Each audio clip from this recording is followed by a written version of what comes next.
Hello friends, कैसे हैं आप लोग। चलिए स्टार्ट करते हैं रेशियो एंड प्रोपोर्शन का पहला लेक्चर, सीए फाउंडेशन मैथमेटिक्स में रेशियो एंड प्रोपोर्शन पहला चैप्टर है। और सबसे पहले हम लोग इसको पढ़ने का तरीका हम आपको बताते हैं। सबसे पहले हम लोग कॉन्सेप्ट के बारे में डिस्कस करेंगे और फिर आपके स्टडी मैट के सारे क्वेश्चन सॉल्व कर दिए जाएंगे, ठीक। और पूरी तरह से यहाँ पे जो कवरेज होगा वो आपके स्टडी मैट का होगा। सर स्टडी मैट के सभी क्वेश्चन सॉल्व करेंगे, बिल्कुल एक्सरसाइज के सारे क्वेश्चन सॉल्व करा दिए जाएंगे। जो क्वेश्चन आपको आते हैं, जो आपको नहीं आते हैं, सभी क्वेश्चन सॉल्व कर दिए जाएंगे। आप एक बार वीडियो के थ्रू और दोबारा उसको बिना देखे पूरे एक्सरसाइज को सॉल्व करें, जिससे आपका कॉन्फिडेंस बढ़े। सबसे पहले स्टार्ट करते हैं। सर रेशियो प्रोपोर्शन क्या एक ही टॉपिक है? एक दूसरे से ये रिलेटेड हैं, लेकिन दोनों टॉपिक ये दोनों एक दूसरे से रिलेटेड हैं, लेकिन रेशियो अलग टॉपिक है, प्रोपोर्शन अलग टॉपिक है। पहले हम लोग स्टार्ट करेंगे रेशियो। सर रेशियो नाम तो हम लोगों ने बहुत सुना होगा। रेशियो का मतलब होता क्या है ये बताइए हमें। अगर रेशियो बोला जाए कि सर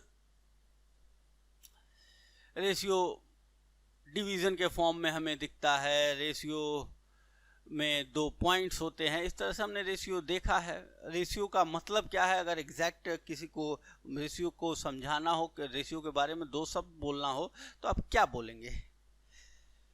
देखिएगा, बोलिएगा ratio is a relative measures. Relative major. अब ये रिलेटिव मेजर क्या होता है अभी समझाते हैं, एक एग्जांपल लेके इसको समझाते हैं। कहिएगा रेशियो एक रिलेटिव मेजर है, रिलेटिव मेजरमेंट का काम करता है, ठीक ठीक है। और क्या बोल सकते हैं? Ratio is a comparison tool. Comparison करने का टूल है, यानी जितने भी, एक बात आज से ध्यान से सुन लीजिएगा, चाहे वो स्टैटिस्टिक्स हो या मैथमेटिक्स हो, ये 2 वर्ड्स जब भी 2 चीजों में या 2 से अधिक चीजों में कंपैरिजन करना होगा ना, कंपैरिजन, तो हमेशा आप रिलेटिव डेटा का यूज करिएगा। अगर आप रिलेटिव डेटा का यूज नहीं करते हैं और कंपैरिजन करते हैं, तो जरूरी नहीं है कि हर बार आपका कंपैरिजन ठीक हो। ध्यान से मेरी बात सुनिएगा, जरूरी नहीं जरूरी नहीं है कि हर बार आपका कंपैरिजन ठीक होगा, हमने बोला।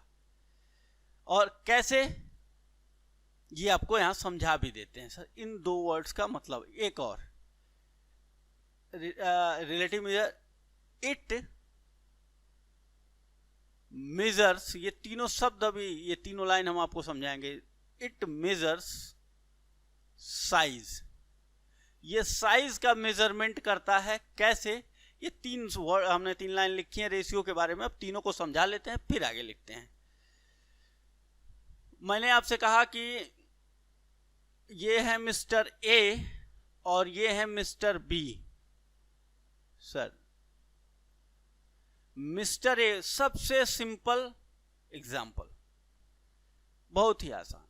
मिस्टर ए को मिले सर 20 मार्क्स और मिस्टर बी को मिले हैं 50 मार्क्स। ये देखिएगा, ये मार्क्स हैं, नंबर। आप एग्जाम देते हैं ना, नंबर मिलते हैं आपको, ये है मार्क्स। अब बता सकते हैं आप कि कौन सा बच्चा इसमें तेज, ए है तेज या बी है? सर अब आप क्या करते हैं कि यहां पे बिना सोचे समझे कहते हैं कि सर ये बी तेज बच्चा है, मतलब किसकी साइज बड़ी है। अगर तेजी देखी जाए तो किसकी साइज बड़ी है? आप बोल देंगे बी की साइज बड़ी है, सर बी ज्यादा तेज। यही आप गलती कर गए। हमने बोला था ये जो डेटा है ना, ये जब अभी ऐसे लिखे हुए हैं 20 मार्क्स 50 मार्क्स, इसको हम लोग कहते हैं एब्सोल्यूट डेटा। क्या कहते हैं?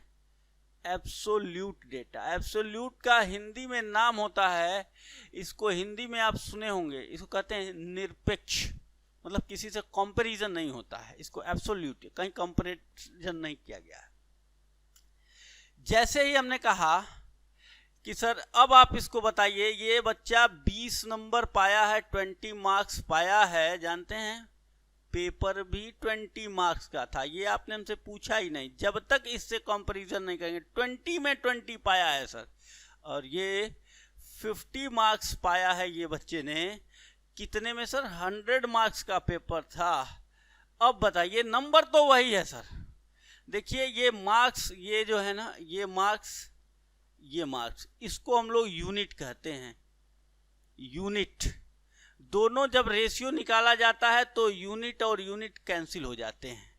अगर ये दोनों अगर यूनिट क्या होंगे सर, अलग अलग होंगे, तो रेशियो निकालना बेईमानी कहलाएगी। रेशियो जो आप निकाल रहे हैं वो गलत है, किसी के साथ आप बेईमानी कर रहे हैं।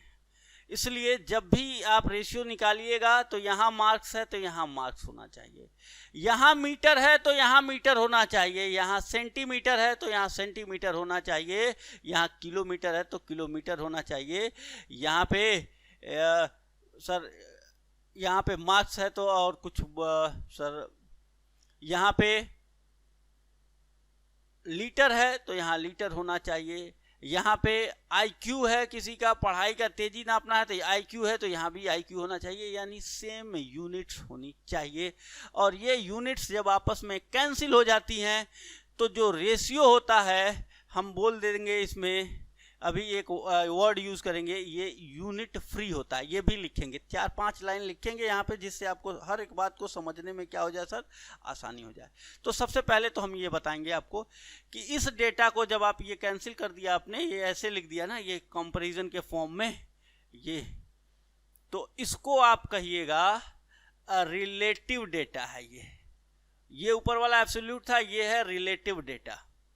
मतलब जब भी कंपैरिजन करना है, किसी की साइज नापनी है आपको, कौन तेज बच्चा है, तो किस डेटा का यूज किया जाता है सर, रिलेटिव डेटा का यूज किया जाता है। यानी ये एक रिलेटिव मेजर है, हमेशा ये कंपैरिजन करने के लिए इसका यूज किया जाता है। अगर आपने ऐसा नहीं किया, आपने इसी से तुलना कर दी, तो आपने आधी जानकारी ही ली कौन तेज। ठीक है, चलिए सर, यहाँ मतलब समझ में आया, साइज का मेजरमेंट करना है, कभी भी तुलना करनी हो किसी भी चीज की, 2 या 2 से अधिक लोगों की, 2 से अधिक मार्क्स की, तो वहां पे हम क्या करेंगे, रिलेटिव डेटा का यूज करेंगे, और यही रिलेटिव डेटा, ये रेशियो कहलाता है। ठीक है सर, एब्सोल्यूट डेटा और रिलेटिव डेटा का मतलब समझ में आया। कंपैरिजन इस पे नहीं करेंगे आप। सर अगर ये मान लीजिए ऑलरेडी नोन होता कि ये 100 नंबर का ही इसका भी पेपर है, इसका भी पेपर है, फिर आपका ठीक था, तो कभी कभी ये आपका सही हो जाएगा कि ये किसी ने नहीं बोला, यानी हमेशा पेपर 100 नंबर का ही होता है, तब तो आप यही कहेंगे कि 100 में ये 20 नंबर पाया है सर, 100 में ये 50 नंबर पाया है, यही तेज है। क्लियर बात?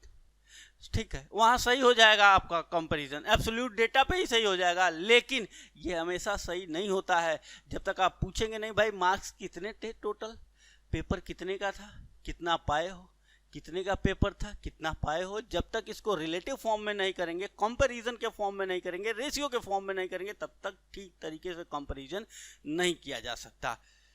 ठीक, तो हमेशा लाइफ में, चाहे आप सीए फाउंडेशन लेवल पे हो, स्टैटिस्टिक्स पढ़ रहे हो, सीए फाइनल में पढ़ रहे हो, सीए इंटर में पढ़ रहे हो, कभी भी कहीं भी कंपैरिजन करिएगा तो ये बात ध्यान से लिख लीजिएगा कि सर हम हमेशा रिलेटिव डेटा को ही फाइंड करेंगे और तब जाके कंपैरिजन करेंगे। एब्सोल्यूट डेटा के बेसिस पे कंपैरिजन करेंगे तो हो सकता है बेईमानी कर जाएं।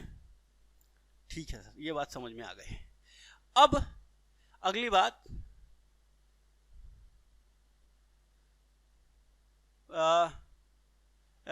it measures size of 2 or more quantities। देखिएगा 2 और मोर क्वांटिटीज, यानी थोड़ा सा डिस्कशन हो जाए इस पे, फिर हम आते हैं क्वेश्चन पे। 2 या 2 से अधिक क्वांटिटीज के बारे में का ये साइज क्या करता है, मेजरमेंट करता है। और ये क्वांटिटीज कैसी होनी चाहिए सर, ऑफ सेम काइंड, एक ही तरह के होने चाहिए, एंड हैविंग सेम यूनिट। ये सब वर्ड्स का मतलब है हैविंग सेम यूनिट्स। ये लीजिए, of same kind and having same units, hence ratio is unit free. Ratio जब भी निकाला जाता है तो ये यूनिट फ्री होना चाहिए, ये हमने बताया, यूनिट्स कैंसिल हो जाने चाहिए तब ये रेशियो है। ठीक है सर, यूनिट्स कैंसिल हो जाने चाहिए, पहली बात। सेम यूनिट होनी चाहिए, सेम यूनिट होगा तभी ना कैंसिल होगा। ठीक है sir. Same kind of quantities का मतलब, ठीक है, मान लीजिए किसी, आप यहाँ पे कहते हैं कि सर हमने 20 नंबर पाए, 20 मार्क्स मिला, और मेरे जूते का जो साइज है, मेरे शूज का जो साइज है वो 9 नंबर का हम पहनते हैं। आइए ये दोनों डिफरेंट काइंड्स, यानी सेम काइंड के नहीं हैं, डिफरेंट क्वांटिटीज हैं। क्या इसमें कंपैरिजन करना है? यहाँ शूज का साइज है और यहाँ पे हमारा ऑब्टेन किया हुआ मार्क्स है। अब इसके बेसिस पे हम कंपैरिजन करने जाते हैं। इनका भी ले लेते हैं, ये मिस्टर ए की कहानी है और ये है मिस्टर बी। ये 50 नंबर पाए हैं सर, जानते हैं ये 5 नंबर का शूज पहनते हैं। अब बताइए कौन तेज है? सर ऐसा कंपैरिजन करना मतलब मूर्खता है। बिल्कुल सही है, मूर्खता ये है। तो आप ऐसी मूर्खता नहीं करिएगा। सेम क्वांटिटी मतलब नंबर, कितने नंबर का था, इनका भी नंबर है, ये भी नंबर है, ये भी नंबर है, ये भी नंबर है, यानी क्वांटिटी सेम होनी चाहिए, उनके यूनिट्स सेम होने चाहिए, और ये रेशियो जब भी निकाला जाए तो ये यूनिट फ्री हो जाए। तो ये जो कंपैरिजन, यानी रेशियो जब ये यूनिट, और it expressed in simplest form में इसको हम लोग एक्सप्रेस करते हैं। ये हो गई रेशियो की सारी बातें। इतना अगर रेशियो के बारे में आप किसी को समझाते हैं, किसी से बोलते हैं, खुश हो जाएगा वो। चलिए सर, एक तो बात समझ में आ गई कि ये रिलेटिव मेजरमेंट है, यानी कि जब भी आप 20/20 लिखेंगे, 20/20, तो इनका रेशियो है 1:1, यानी 1 नंबर का पेपर है तो 1 नंबर आप पाए। ये इसका सिंपलेस्ट फॉर्म है। ठीक है सर। ये आप लिख दिया आपने 50/100, तो ये कैंसिल हो गया, तो ये हो जाएगा 1/2। ये सिंपलेस्ट फॉर्म है, इससे ज़्यादा ये नहीं कैंसिल होगा। तो साइज के बारे में हमने आपको बता दिया, क्वांटिटीज सेम होनी चाहिए, यूनिट सेम होने चाहिए, यूनिट फ्री होनी चाहिए, सिंपलेस्ट फॉर्म का होना चाहिए। ये मतलब हमको बता दिया, ये आपको हमने बताया सिंपलेस्ट फॉर्म का मतलब क्या होता है। चलिए सर, सिंपलेस्ट फॉर्म पे हम ये समझ गए आप। अभी सिर्फ रेशियो का इंट्रोड्यूस करवा रहे हैं आपको। अभी आते हैं क्वेश्चन पे, बस 2-4 मिनट और धैर्य रखिए, थोड़ा इसका बेस तैयार कर लिया जाए, फिर हम लोग आगे बढ़ेंगे। ठीक है सर। इस सिंपलेस्ट फॉर्म का मतलब तो समझ में आ गया, और इसी पे एक कॉन्सेप्ट आपको समझा देते हैं। यानी फर्स्ट पॉइंट ये डिस्कस हुआ हमारा। सेकंड पॉइंट जो डिस्कस होने जा रहा है कि जब सर सिंपलेस्ट फॉर्म में लिखते हैं ना, सिंपलेस्ट फॉर्म में इसको लिखते हैं, तो जानते हैं क्या होता है? हम HCF को गायब कर देते हैं। जब भी हम यहाँ रेशियो लिखते हैं 20/50 में 20 मार्क्स पाया, तो जानते हैं यहाँ क्या करते हैं आप? इसको 2 पार्ट में, ये 2 × 10 और ये है 5 × 10, ये जो है इसको कहते हैं HCF। इन दोनों में ये HCF है, इसी को HCF कहते हैं। जो दोनों में कॉमन है, H मतलब सर हाईएस्ट, C मतलब कॉमन फैक्टर, मतलब जिससे मल्टीप्लाई हुआ है। तो इन दोनों में ऊपर भी नीचे भी जो बड़ा नंबर है जिससे मल्टीप्लाई हुआ है, इसी को कैंसिल कर दिया जाता है। HCF को कैंसिल कर देने से जो नंबर बचता है वो अब आपस में, इसमें अब कॉमन कुछ नहीं रह गया सर। तो यही सिंपलेस्ट फॉर्म 2/5 कहलाता है। इसे 2:5 के फॉर्म में एक्सप्रेस किया जाता है। क्लियर है सर? यानी कि जब भी, अब इस रेशियो में से हम आपसे पूछेंगे कि रेशियो में से क्या गायब है सर, यानी ये रेशियो क्या एक्चुअल डेटा है? No sir. क्या ये एक्चुअल डेटा है? हम किसी से बोलेंगे तो कहेंगे ये मिस्टर ए की कमाई है, ये मान लीजिए मिस्टर बी की कमाई है 50 रुपये, इन दोनों का रेशियो 2:5 है, क्या ये एक्चुअल डेटा है? तो आप बोलिएगा नहीं सर, ये एक्चुअल डेटा नहीं है। ये सब इसमें से क्या गायब हो चुका है? इस डेटा में से HCF गायब हो चुका है। HCF जो होगा वो एलिमिनेट कर दिया गया है। ठीक है सर। तो कैसे वापस HCF को लाया जाएगा? जब भी आप देखे होंगे क्वेश्चन में कि मान लीजिए ए की कमाई कितनी है सर? 20, तो बी की कमाई बताइए। यदि उनका रेशियो 2:5 है तो माना, अब एक्चुअल डेटा आप मानते हैं, लेट इनकम ऑफ ए की इनकम कितनी है? 2x। जानते हैं 2x क्या है? यही वो HCF है। जो कॉमन चीज यहां से गायब हो जाती है ना, वापस उसको लाते हैं। हमको इस पे पहुंचना है तो उसको x मान लेंगे। भाई पता नहीं है कितना कैंसिल हुआ है, लेकिन कोई हमको इसके बेसिस में और जानकारी मिलेगी तो हम फाइंड कर लेंगे। तो a का इनकम मान लीजिए आप 2x मानते हैं इसके बेसिस पे। x क्या है सर? वो हाईएस्ट कॉमन फैक्टर 10 है, जिसको हम, और इनकम ऑफ b की इनकम कितनी होगी सर? 5x। ये देखिए x माने है क्या? इसी x को वापस HCF मानते हैं, इसी को हम फाइंड करने का प्रयास करते हैं। अब आपसे कहेगा कि ठीक है, ये रेशियो था तो ऐसे हमेशा रेशियो को आप x में मान लेते थे। अगर a की इनकम अगर 20 रुपीज है तो b की इनकम क्या होगी बताइए? क्वेश्चन आते हैं सर।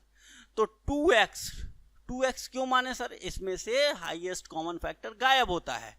वापस हमें एक्चुअल नंबर पे जाना है, तो 2x बराबर 20 है, तो x बराबर 20/2 कैंसिल होके आ गया 10।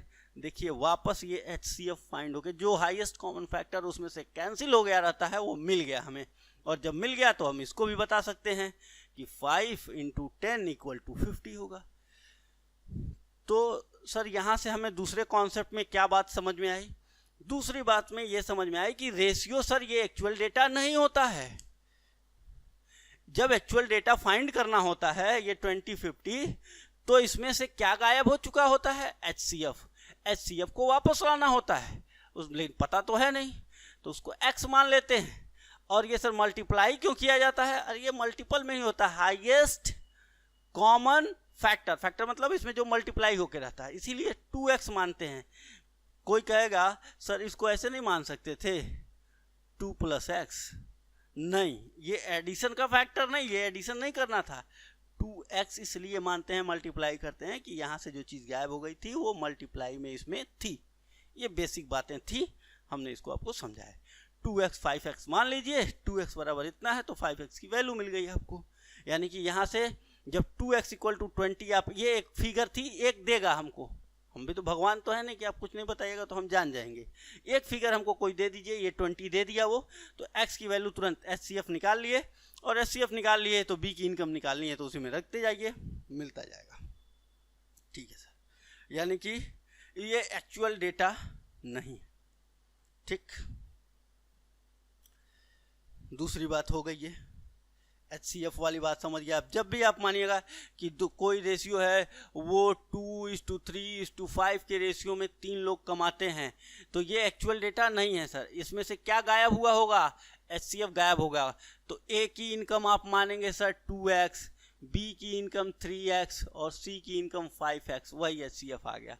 और कहेगा A की इनकम अगर 20 है तो B की इनकम बताइए, तो यहाँ से x = 10 आ गया, 10 इसमें रखते जाइए, 3 × 10 यही कैंसिल हुआ था, 5 × 10 ये हो गया सर 30, ये हो गया 50। इस तरह से हम बता देते हैं आंसर।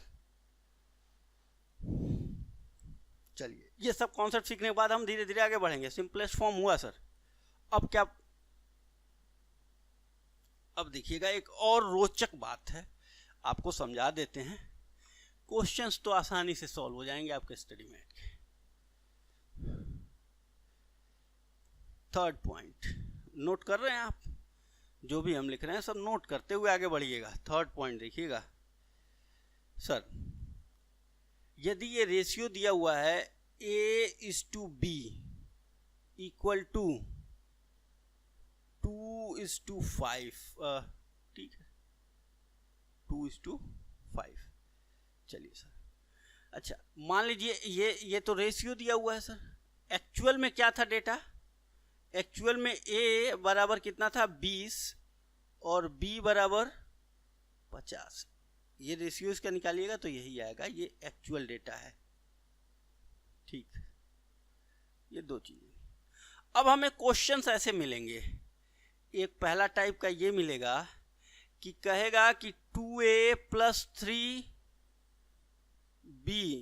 अपॉन a + b की वैल्यू बताइए। ठीक, तो इसमें हर जगह ये वेरिएबल है, x या y, a और b। तो यहाँ भी ये है, ये इसमें भी वेरिएबल है, इसमें वेरिएबल है, इसमें वेरिएबल है। इसमें सीधा हमको a की कौन सी वैल्यू रखनी चाहिए सर? a की एक्चुअल डेटा इसमें रखना चाहिए। हमेशा इसमें एक्चुअल डेटा रखेंगे तब ये वैल्यू आपको मिलेगी, क्योंकि रेशियो एक्चुअल डेटा नहीं होता है।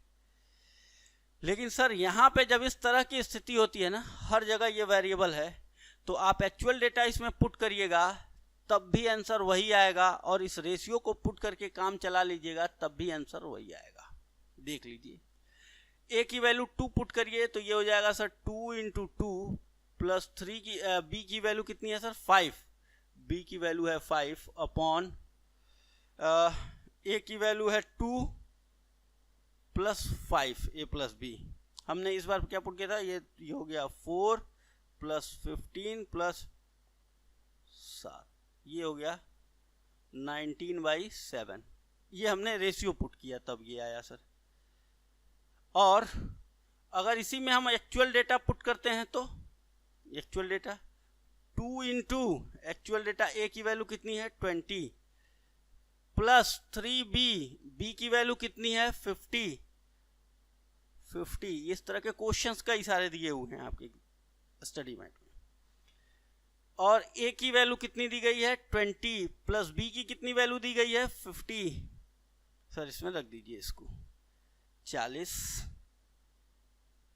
150 डिवाइड बाई 50 और 20 70, ये हो गया 190 डिवाइड बाई 70। सर देखिए दोनों वैल्यू में अंतर आया, लेकिन यहाँ पे रेशियो के फॉर्म में था। ये पहली बात क्या था सर? वापस जो हमको आंसर निकालना है वो रेशियो ही निकालना है, तो हमने रेशियो वाली वैल्यू रखी तब भी वही आया। और 9/7 ये रेशियो ही है, ये भी रेशियो ही है, क्योंकि इसका आंसर हमको रेशियो में पूछ रहा था। तो अगर ये रेशियो के फॉर्म में है और हर जगह ये देखिएगा हर जगह वेरिएबल है, हर एक डेटा में वेरिएबल है, तो दोनों, चाहे आप रेशियो पुट करके इसकी वैल्यू बता दीजिए, चाहे ये एक्चुअल डेटा फाइंड करके इसकी वैल्यू बताइए, दोनों केस में आंसर सेम आना है। ठीक है ना, ध्यान रखिएगा। लेकिन दूसरा सर, अगर यही क्वेश्चन इस तरह से हो जाए 2a + 3, बस b नहीं होना चाहिए इसमें, और ये हो जाए a + b। अब आप कहेंगे सर इसमें भी क्या हम एक बार रेशियो पुट करें और एक बार सही का डेटा पुट करें, दोनों सेम आंसर आएंगे क्या? नहीं, यहां वो गलती नहीं करिएगा। इस तरह के केस में सही क्या होता है सर? Always right. कोई नई वैल्यू निकालनी है तो नई वैल्यू कभी भी रेशियो से नहीं निकाली जाती, ये सिर्फ कंपैरिजन है। हमेशा एक्चुअल डेटा से निकाला जाता है। एक्चुअल जो 20 और 50 इसका मार्क्स था, तो एक्चुअल डेटा से निकालिएगा, वही राइट है। लेकिन इस स्थिति में दोनों से राइट आंसर आते हैं, हम कैलकुलेट कर सकते हैं। यहां पे सर देख लीजिए, रेशियो पुट करेंगे आप तो ये आ जाएगा 2 × 2 + 3, b की वैल्यू है नहीं, 4 + 3 ये कितना हो गया? 7। a + b कितना हो गया सर? 7। a की वैल्यू कितनी थी? 2, b की वैल्यू 5। रेशियो पुट किया हमने 4 + 3 डिवाइड बाई 7, 7/7 ये कैंसिल होके आ गया 1। चलिए सर, और एब्सोल्यूट डेटा पुट करिए तो actual data 2 × 20 + 3 divide by a की वैल्यू कितनी है? 20 + 50, 40 + 3 43 और 50 + 20 70। ये वैल्यू और ये वैल्यू डिफर कर गया सर, देख लीजिए। अब इन दोनों में सही कौन है? ये रॉन्ग है, रॉन्ग है मतलब गलत है, और ये राइट। तो समझाने का मतलब देख लीजिएगा, बड़ी बातें हैं ये। क्वेश्चंस आपसे गलती हो सकते हैं, इन सब चीज़ों पे ध्यान नहीं देंगे तो। अगर आपको ये दोनों चीज़ें दी गई, इसको सर अक्सर क्वेश्चन में ये दिया रहता है, ये नहीं दिया है, तो इससे ये फाइंड होता है। अब सर इसी से काम चला लें पुट करके, या ये फाइंड करने का प्रयास करें, क्योंकि राइट वैल्यू तो इसी से मिलेगी एक्चुअल डेटा से, इसमें पुट करने पे। तो वहाँ पे ध्यान देते हैं कि ये पहली बात क्या है इसमें, ये रेशियो होना चाहिए। ये हमने देख लिया, पहला रेशियो, और दूसरा variable in each term, her term में वेरिएबल है तो ठीक, रेशियो से भी काम चल जाएगा और एक्चुअल डेटा से भी काम चल जाएगा, दोनों से सेम आंसर आएंगे। लेकिन अगर रेशियो है और वेरिएबल इन ईच टर्म नहीं है तो उस केस में सर वैल्यू डिफर करेगी, रेशियो गलत आंसर देगा, ये एक्चुअल डेटा नहीं है, ये असली डेटा नहीं है, असली डेटा ये है, और इसके पुट करने से सही वैल्यू मिलेगी, राइट वैल्यू मिलेगी। ध्यान देने वाली बात थर्ड पॉइंट में आपने नोट किया। ये हम आगे बढ़ते हैं, अगले पॉइंट को डिस्कस करेंगे। चलिए सर, 3 पॉइंट आपने अभी तक डिस्कस कर दिया। अगर ये चीज़ें नहीं लिख रहे हैं आप तो बाद में पछताएंगे।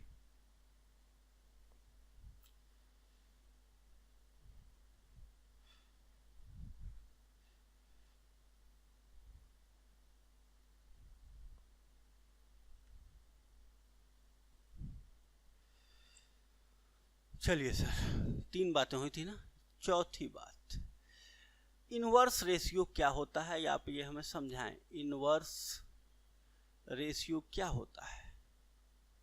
ये कुछ नहीं होता सर, अगर एक रेशियो A/B है, A/B के फॉर्म में दिया हुआ है, तो इसका इनवर्स रेशियो, इसका इनवर्स B/A इनवर्स रेशियो है। क्वेश्चन में कहेगा 11/23 एक रेशियो है, इसका इनवर्स रेशियो बताइए, कहिएगा 23/11 आंसर। इसका ये इनवर्स रेशियो हो गया सर। इनवर्स रेशियो कभी पूछेगा ऐसे बता देंगे हम लोग। सर एक वर्ड यूज होगा डुप्लीकेट रेशियो। डुप्लीकेट रेशियो काफ़ी आसान शब्द है। डुप्लीकेट मतलब एक ही चीज़ 2 बार हो जाए। अच्छा, डुप्लीकेट रेशियो से पहले हम आपको बता देते हैं कंपाउंड रेशियो। 5 नंबर पे आप पहले आगे बढ़ेंगे कंपाउंड रेशियो के साथ, और जैसे ही आप कंपाउंड रेशियो लिख दिए, समझ गए, अगर एक रेशियो नंबर 1 दिया हुआ है A/B, रेशियो नंबर 2 दिया हुआ है सर C/D, और इन दोनों का कंपाउंड रेशियो निकालना है। हमें क्या निकालना है? Compound ratio. तो कंपाउंड रेशियो क्या हो जाएगा sir? R1 ratio 1 into ratio 2 का multiply A/B into C/D, AC/BD, ये हो गया आपका कंपाउंड रेशियो। सर अगर एक और रेशियो हो R3 भी हो तो क्या होगा? वो है M/N, वो भी मल्टीप्लाई हो जाएगा M/N, बस इंटू M/N करते रहिए मल्टीप्लाई। और कोई हो वो भी मल्टीप्लाई हो जाएगा, बस कंपाउंड रेशियो। 6 नंबर पे आ जाइए, सीख लीजिए डुप्लीकेट रेशियो। सर ये डुप्लीकेट रेशियो होता क्या है? ये कंपाउंड रेशियो होता है। क्या होता है? कंपाउंड रेशियो ही होता है। सर कंपाउंड रेशियो होता है, हाँ, but R1 equal to R2, R1 और R2 दोनों रेशियो जो होते हैं वो इक्वल होते हैं। मतलब पहला रेशियो है A/B, दूसरा रेशियो भी है A/B, तो सर इसका कंपाउंड रेशियो जो होगा, इसका कंपाउंड रेशियो, इसी को कहिएगा डुप्लीकेट रेशियो। और ये जो डुप्लीकेट रेशियो होगा, कंपाउंड रेशियो कैसे निकलता है sir, R1 into R2 A by B into A by B multiply किया, हमेशा A square by B square. यानी कि सर अगर कोई रेशियो दिया हुआ है A बाई बी, अगर इसका आप डुप्लीकेट रेशियो लिखना चाहते हैं तो वो इसका स्क्वायर होता है। डुप्लीकेट रेशियो क्या होता है, इसका square, A square by B square. और तो सर अगर इस रेशियो का सुनिएगा, इधर से हम खड़े होकर बोलेंगे इस रेशियो का ये रेशियो क्या है, तो आप कहिएगा सर डुप्लीकेट रेशियो है। इधर से खड़ा होकर बोलते हैं इस रेशियो का ये रेशियो क्या है, तो आप क्या बोलेंगे सर, हम बोलेंगे ये सब डुप्लीकेट रेशियो है, ये आप बोल दीजिएगा बस। इसका ये, अगर सर ये बताइए ये x बाई वाई है, मतलब इसका ये अंडर रूट होता है, ये अगर स्क्वायर होता है इसका, ये इसका स्क्वायर होता है तो इसका ये अंडर रूट होता है। सर अंडर रूट आप जानते ही होंगे, मान लीजिए ये है, ये इसका अगर आपसे ऐसे पूछा जाए कि सब डुप्लीकेट रेशियो बताइए, सब डुप्लीकेट रेशियो बताइए, तो क्या कहेंगे आप, सर ये इसका अंडर रूट में x बाई वाई होगा। क्यों, क्योंकि ये इसका सब डुप्लीकेट है, तो इसका ये क्या होगा सर, ये डुप्लीकेट होगा।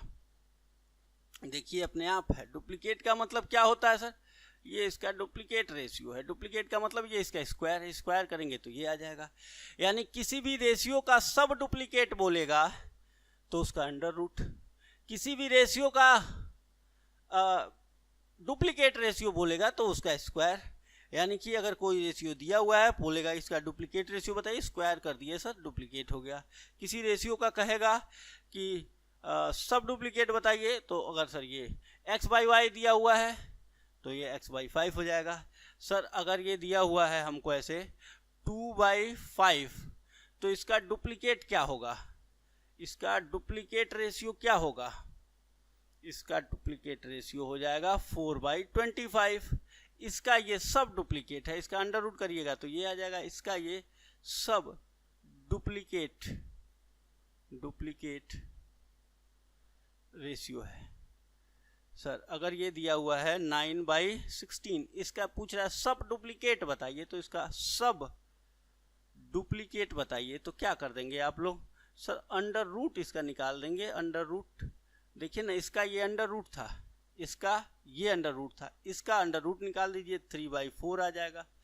समझ में आ गई बात। तो 6 नंबर पॉइंट में ये था, लिख लिया आपने, सब कुछ डिटेल में बता दिए। सर डुप्लीकेट रेशियो क्या होता है, ये कंपाउंड रेशियो होता है, लेकिन रेशियोज इक्वल होते हैं तो कंपाउंड रेशियोज, दो रेशियो आपस में इक्वल हो तो उनका कंपाउंड रेशियो डुप्लीकेट रेशियो कहलाता है। अगर इसका स्क्वायर करेंगे पहले रेशियो का, अगर ये डुप्लीकेट है तो इस रेशियो का ये सब डुप्लीकेट है, यानी जो अंडर रूट है वो सब डुप्लीकेट है, जो स्क्वायर है वो डुप्लीकेट रेशियो है। क्लियर, ठीक है। इसी तरह से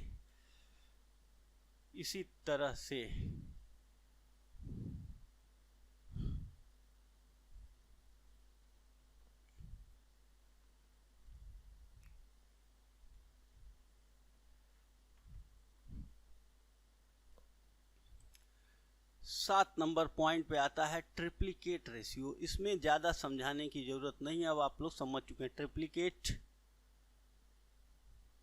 रेशियो सर ये क्या होता है, ये भी कंपाउंड रेशियो ही होता है। क्या होता है, कंपाउंड रेशियो ही होता है। इसमें किसका compound ratio, R1 into R2 into R3, लेकिन शर्त क्या है सर, R1 R2 ये सब रेशियो R3 तीनों आपस में इक्वल होते हैं। यदि R1 A बाई बी है, R2 भी A बाई बी ही है और R3 भी A बाई बी ही है, तो इनका जो कंपाउंड रेशियो होगा ना, इनका कंपाउंड रेशियो क्या बोला जाएगा उसको सर, इसको आप क्या बोलेंगे सर, इसको हम बोलेंगे ट्रिप्लिकेट रेशियो।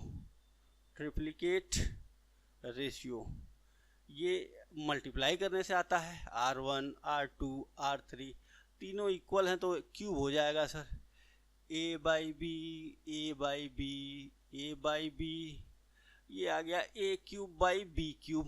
क्या दिक्कत है सर? सर इसी तरह से अगर ये A क्यूब बाई बी का क्यूब है तो इसका अगर A बाई बी है ये, और इसका A cube by B cube, इसका यदि ट्रिप्लिकेट रेशियो है तो इसका क्यूब है ये, तो इसका जब क्यूब रूट निकाल लीजिएगा आप, क्यूब रूट, तो कहिएगा ये सर सब ट्रिप्लिकेट रेशियो बस। यानी कि किसी भी रेशियो का क्यूब रूट निकाल लेते हैं तो वो उसका क्या कहलाता है सर? अच्छा, इक्वल करना होगा तो क्या करेंगे सर? ये इसका सब डुप्लीकेट है। अगर आपसे पूछा जाए कि ये दो रेशियो हैं, दोनों में इक्वलिटी लानी है, तो जो ट्रिप्लिकेट है ना, ट्रिप्लिकेट का क्यूब रूट कर दीजिए। अब दोनों इक्वल हो गए, क्योंकि इसका क्यूब रूट करेंगे तो इसके इक्वल आ जाएगा। यानी कि कभी भी आप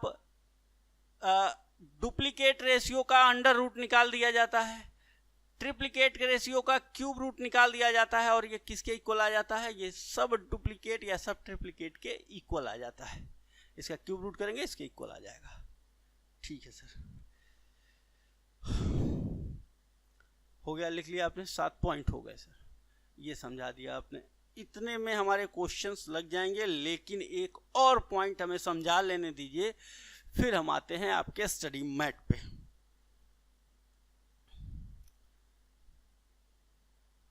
ये लेक्चर नंबर 1, 8वां पॉइंट, ये जैसे आप समझेंगे हम लोग, आपका एक्सरसाइज जो फर्स्ट है उसको करने के लिए एलिजिबल हो जाएंगे। सारे कॉन्सेप्ट डिस्कस हो चुके हैं, अब हम लोग सिर्फ सवाल करने के लिए। कंटिन्यूड रेशियो भी समझा देते हैं आपको।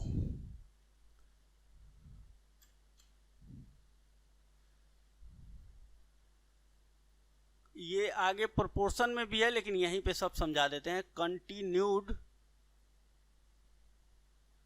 रेशियो और कंटिन्यूड प्रोपोर्शन भी यहीं पे, पोर्शन भी यहीं पे हम डिस्कस कर देते हैं। कुछ नहीं है, बहुत छोटी सी बात है सर। कंटिन्यूड रेशियो का मतलब होता है कि ए का जो बी से रेशियो है वही रेशियो बी का सी से कंटिन्यू करता है। मतलब हमको इस तरह से जब रेशियो को लिखते हैं ना इस फॉर्म में, तो इसको कहते हैं ये कंटिन्यूड फॉर्म है। कंटिन्यूड मतलब जब चलता रहेगा ए का बी से, इससे आगे ऐसे लिखा हो सर, ए का जो बी से है वही बी का सी से है, वही सी का डी से है। ये कंटिन्यूड प्रोपोर्शन है। यानी यही प्रोपोर्शन में आना शुरू हो जाता है और यहीं से रेशियो एक से ज़्यादा होनी शुरू होती है तो प्रोपोर्शन हो जाता है। वो हम अगली क्लास में डिस्कस करेंगे। यही चीज़ है कंटिन्यूड रेशियो, मतलब एक का जो बी से है। अब कंटिन्यूड रेशियो में दो रेशियो को कंटिन्यूड रेशियो में कैसे चेंज किया जाता है? How to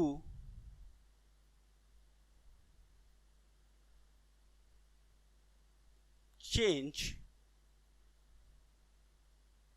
ratios in continued ratio। Continued ratio में कैसे चेंज किया जाता है सिखा देते हैं आपको, 2 मिनट लगेगा। देखिए, ए का जो बी से रेशियो है, मैंने कहा 2:3 का, और बी का सी से, दो अलग अलग रेशियो है ना, रेशियो नंबर 1, रेशियो नंबर 2। इसके लिए बीच में कॉमन होना जरूरी है, तभी कंटिन्यूटी होगी। सर जैसे कहने का मतलब ये है कि इस समय वो चल रहा है ना, क्या, कोरोना, वो भी कंटिन्यूड पर रेशियो है। कैसे? ये एक आदमी से दूसरे में जा रहा है, दूसरे से तीसरे में, तीसरे से चौथे में, यानी कॉमन है इसमें। यहाँ पे आप लेने आ रहे हैं, यहाँ पे वो आपको दे रहा है, ये कॉमन है सर। अगर ये कॉमन पॉइंट नहीं होता तो उसका चेन टूट जाता है। इसी तरह से कंटिन्यूड रेशियो, इसीलिए कंटिन्यू चल रहा है, जब तक ये चेन टूटेगी नहीं तब तो कंटिन्यू रहेगा। ठीक वैसे ही अगर ए और बी में कॉमन नहीं होगा तो ये कंटिन्यूड रेशियो हम नहीं बना सकते, इसलिए इसमें कॉमन होना जरूरी है। ठीक है सर। और B/C का रेशियो दिया हुआ है 5:4, 5:7। और हमें क्या लिखना है सर, A:B:C, ABC तीनों को कंबाइन करके लिखिए क्या होगा। ठीक, ये लास्ट टॉपिक है सर, बहुत आसान है। सबसे पहले जो कॉमन है ना उसको लिख दीजिए, ये कॉमन है ना, B यहाँ पे कितना है सर 3, यहाँ B कितना है 5, तो 3 में हम 5 का मल्टीप्लाई कर दिए, 3 में 5 का मल्टीप्लाई कर दीजिए, आ गया 15। चलिए सर 15, ये B है। अब A यहाँ पे आने के लिए तैयार है, B तो अपनी जगह पे आ गया है, A अपनी जगह पे यहाँ आना चाहता है रेशियो में।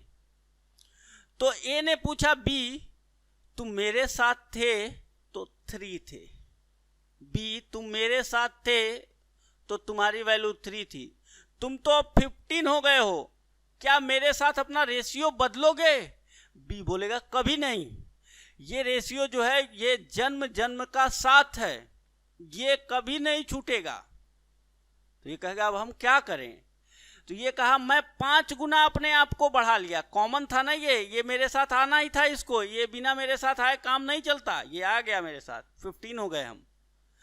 तुम भी अपने आप को 5 टाइम्स बढ़ा लो, 2 into 5 कर लो, बस मैं 5 टाइम्स बढ़ गया, कोई बात नहीं, तुम भी अपनी जगह पे आ जाओ, जितने गुना मैं बढ़ा हूं उतने गुना तुम भी बढ़ जाओ। देखिएगा इन दोनों के रेशियो में कोई बदलाव हुआ नहीं सर, ये भी 5 गुना बढ़ा, ये भी 5 गुना, कैंसिल करेंगे तो 5 कैंसिल, यहाँ भी 2:3 ही है, यानी रेशियो में कोई बदलाव नहीं होना चाहिए। और ये 5 और 5 क्यों मल्टीप्लाई हुआ सर, ये यहाँ भी 5 था तो इससे मल्टीप्लाई कर दिए बस। अब C बोलेगा, C B जब तुम मेरे साथ थे तो 5 थे, मैं 7 था, अब तुम 15 हो गए हो, 5 थे, अब तुम 15 हो गए हो, मैं तो 7 था, तुम तो 15 हो गए। तो क्या किया जाए, ये कहेगा हम लोगों का भी रेशियो जो है वो जन्म जन्म का है, इससे भी बोल रहा है मैं कितने गुना बढ़ा, यहाँ 5 था, अब 15 हो गया हूँ, 3 टाइम्स बढ़ गया, तुम भी अपने आप को 3 टाइम्स बढ़ा लो, बस।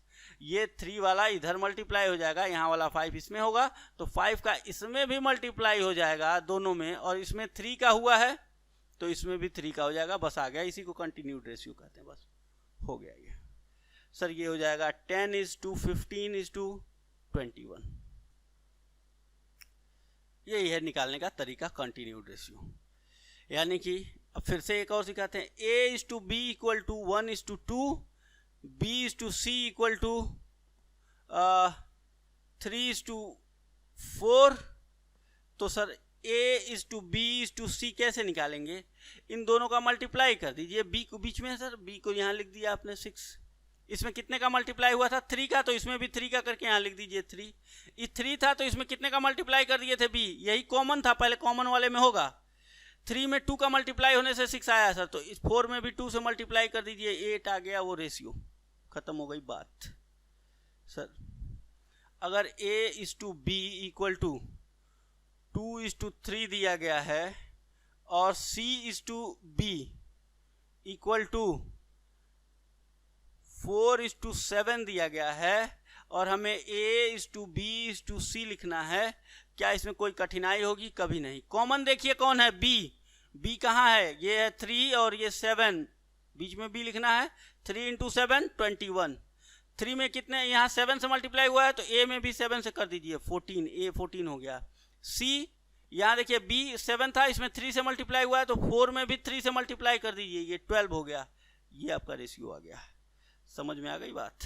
इस तरह से हम रेशियो निकाल लेते हैं। चलिए सर यहाँ तक कंटिन्यूड प्रपोर्शन। सर ये नंबर ABCD आगे देखेंगे, आगे करवा देंगे, यहाँ तक अभी रहने दीजिए। जैसे कि चलिए कर ही देते हैं, एक और एग्जांपल ले लेते हैं।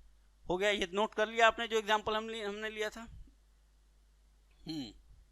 ये लीजिए, अगर मान लीजिए हमने यहाँ आपको क्या सिखाया कि कैसे 2 रेशियो हो, सर 3 रेशियो हो तो यही तरीका है, तरीका हम बदलेंगे नहीं। अब 4 हो तरीका नहीं बदलेंगे, यही रहेगा। A:B का रेशियो दिया हुआ है 3:4, B:C का रेशियो दिया गया है 5:6 और C/D का रेशियो दिया गया है 1:2। तो पहले इन दोनों को लेके लिख लीजिए। अब इनका हमको निकालना क्या है सर, A/B/C/D क्या होगा बताइए, कॉमन रेशियो। इन दोनों को पहले ले लीजिए, ये फर्स्ट और सेकंड को। कौन कॉमन है, B, तो पहले लिख दीजिए A/B/C का रेशियो। कॉमन कौन है सर, B। कॉमन में मल्टीप्लाई कर दीजिए, 20 आ गया, B लिख दिए 20। अब इसमें कितने का मल्टीप्लाई हुआ था, इसमें 5 का हुआ था, तो इसमें 5 का कर दीजिए, A की वैल्यू आ गई 15। ये B कितना था 5, इसमें कितने का मल्टीप्लाई हुआ है तो 20 हुआ है 4 का, तो इसमें भी 4 का कर दीजिए 24। ये रेशियो आ गया इसका। अब क्या बचा सर, A/B/C, C और D यहाँ लिख दीजिए, C/D वो कितना है सर 1:2, ये लीजिए। अब क्या लिखना है आपको, अब इसको ले लिए आप, इसको और अपना थर्ड वाला ले लीजिए नया, और ये न्यू आ गया, और न्यू के बाद ये अपना थर्ड वाला जो था उसको ले लिए, मिला दीजिए। इसमें कॉमन क्या है, C और C मल्टीप्लाई कर दीजिए, A/B/C/D। कॉमन क्या है बोलेंगे आप, C है सर, कितना है यहाँ पे 1, यहाँ पे C की वैल्यू 24, 1:24, 24 C की वैल्यू लिख दी गई। इसमें कितने का मल्टीप्लाई हुआ है 1 का, तो इसमें भी कितने का होगा 1 का, इसमें भी कितने का होगा 1 का, ये 15 ही रहेगा, ये 20 ही रहेगा। इसमें कितने का हुआ सर 24 का, इसमें 24 का हुआ है, तो इसमें भी 24 का होगा, ये 48 हो गया, 48 आ गया ये रेशियो। सर इस तरह से हमको 10, 20, 50 का रेशियो निकालना, बस वही तरीका निकालते चले जाइए, खत्म हो गया कॉन्सेप्ट। कंटिन्यूड रेशियो तक हमने आपसे डिस्कस किया। सर रेशियो में ये जब लिखा जाता है A/B या A/B, तो इसको क्या कहते हैं, इसको कहते हैं फर्स्ट टर्म। इसको क्या कहते हैं सर, इसको कहते हैं second term. Sir first term का कोई और नाम है, हाँ, एंटीसीडेंट, और इसका क्या नाम है सर, कंसीक्वेंट। एंटीसीडेंट और कंसीक्वेंट, सेकेंड टर्म को क्या बोलते हैं, कंसीक्वेंट। ये वर्ड अगर यूज कर लेगा तो आप घबराइएगा नहीं, कोई मतलब इसका नहीं है। मतलब इस एंटीसीडेंट का मतलब फर्स्ट टर्म जो पहले आ रहा है, कंसीक्वेंट का मतलब सेकेंड टर्म जो यहाँ बाद में लिखा गया है। ठीक है सर, अब हम लोग कुछ क्वेश्चंस अपना मिटा दें इसको। अब ये हमारा डिस्कशन करना था कि इतना हम जैसे हर एक चैप्टर में अब ऐसे ही चलने वाले हैं। कैसे सर, क्या करेंगे, पहले कॉन्सेप्ट डिस्कशन और फिर आपके स्टडी मैट के सारे क्वेश्चन सॉल्व, इस तरह से आगे बढ़ते रहेंगे और आप मेरे साथ क्वेश्चन सॉल्व करते रहिए। सर कुछ क्वेश्चन इस क्लास में सॉल्व करिए क्योंकि कॉन्सेप्ट अधिक हो गए, हमें इसका रिवीजन करना पड़ेगा। चलिए कुछ क्वेश्चंस, 3-4 क्वेश्चन सॉल्व कर देते हैं, फिर बाकी बचे हुए अगली क्लास में सॉल्व कर देते हैं। क्वेश्चन नंबर 1 है, देखिएगा आपके स्टडी मैट का, CA फाउंडेशन का स्टडी मैट यहाँ पे हमने लिया है सॉल्व करने के लिए। स्टडी मैट का एक्सरसाइज कौन सा है सर, 1A का जो एक्सरसाइज है वो है 1A। ठीक है सर, इसमें पहला ही क्वेश्चन दिया हुआ है, मिल गया आपको, आपके पास बुक है, मेरे पास भी है। पहला क्वेश्चन दिया हुआ है कि सर 11/15 है, इसका इनवर्स रेशियो बताइए। क्या बताइए, इसका इनवर्स रेशियो बताइए। ये अंधा भी बता देगा इनवर्स रेशियो। कैसे सर, 15/11 इसका इनवर्स होता है, मतलब आप इसमें कैलकुलेशन की जरूरत ही नहीं है, सुनते ही बोल देंगे। क्वेश्चन नंबर 2 ऐसे नहीं, ऐसे लिखना था। रेशियो ऑफ टू क्वांटिटीज इस 3/4, यानी A और B का जो रेशियो है, मान लीजिए A/B का जो रेशियो दिया हुआ है सर 3/4 दिया हुआ है। एंटीसीडेंट क्वेश्चन में लिख रहा है, इसमें एंटीसीडेंट इज 15। सर ये रेशियो A, तो पहला ये इसमें से इसकी वैल्यू कितनी है सर, ये रेशियो है और आपको एक्चुअल वैल्यू बतानी है। एंटीसीडेंट दिया हुआ है, कंसीक्वेंट बताना है, तो ये तो रेशियो नहीं ना बताना, रेशियो तो दिया हुआ है, एक्चुअल वैल्यू बतानी है। तो जब भी एक्चुअल वैल्यू फाइंड करते हैं इसमें से HCF गायब होता है, तो A यानी फर्स्ट नंबर आप कह सकते हैं सर, इसको फर्स्ट कर दीजिए, फर्स्ट नंबर या एंटीसीडेंट और इसको कंसीक्वेंट। तो एंटीसीडेंट आपका 3x है और कंसीक्वेंट जो है यानी सेकेंड टर्म 4x है। ठीक है ना सर, हमने कहा था ना x क्यों मल्टीप्लाई करते हैं, HCF इसमें से गायब है। ठीक है, ये वैल्यू कर रहा है 15 के इक्वल है। ठीक है, तो x कितने के इक्वल हो जाएगा, 3 से डिवाइड हो गया सर, 5 के इक्वल हो गया। 15/3 की वैल्यू 5 होती है। अब ये मिल गया HCF जो गायब हुआ है, रेशियो में कट जाता है जो, वो अब मिल गया सर फिर 5। अब ये 5 है तो यहाँ भी ये 5 होगा, 4 × 5 = 20। आपका आंसर है कंसीक्वेंट 20 होगा। यही था आंसर, हो गया सर क्वेश्चन नंबर 2 भी। Question number 3, the ratio of the quantity is 5:7, the consequent of its inverse, the consequent of its inverse is 5, the antecedent is, the ratio of two quantities 5/7, ये ratio दिया हुआ है। तो ठीक है sir, इसका if the consequent of its inverse, इसका inverse हो जाएगा 7/5। 7/5 का ये क्या है सर, ये है एंटीसीडेंट और ये क्या है कंसीक्वेंट। ठीक कह रहा है, तो ये कितना हो गया एंटीसीडेंट, इसको आपको मानना पड़ेगा 7x सर, एक्चुअल में वैल्यू 7x हो रही होगी, इसकी कितनी रही होगी 5x रही होगी।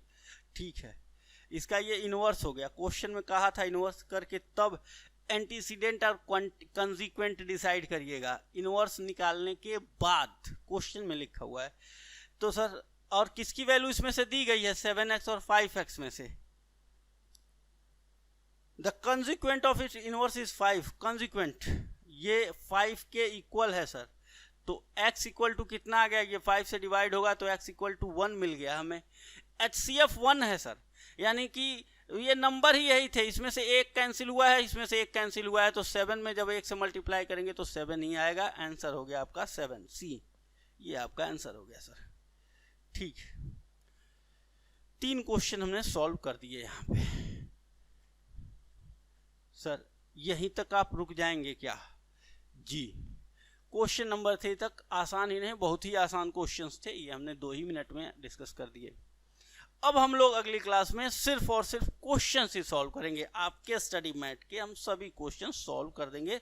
कितने क्वेश्चन है सर? 25, 3 हो गए हैं, 22 क्वेश्चन बचे हुए हैं, जिसको हम लोग अधिक से अधिक आधे घंटे में सॉल्व करेंगे। आपको समझाना रहता है इसलिए थोड़ा सा हम समय लेंगे, लेकिन ये समझिए कि अगर ये जो कॉन्सेप्ट हमने बताए हैं, जो सारी बातें बताई हैं, आप सुने हैं, तो ये सारे क्वेश्चन सॉल्व करने में आपको दिक्कत होने वाली नहीं है। तो आज की क्लास यहीं ख़त्म करते हैं, अगली क्लास में फिर मिलेंगे। Thank you.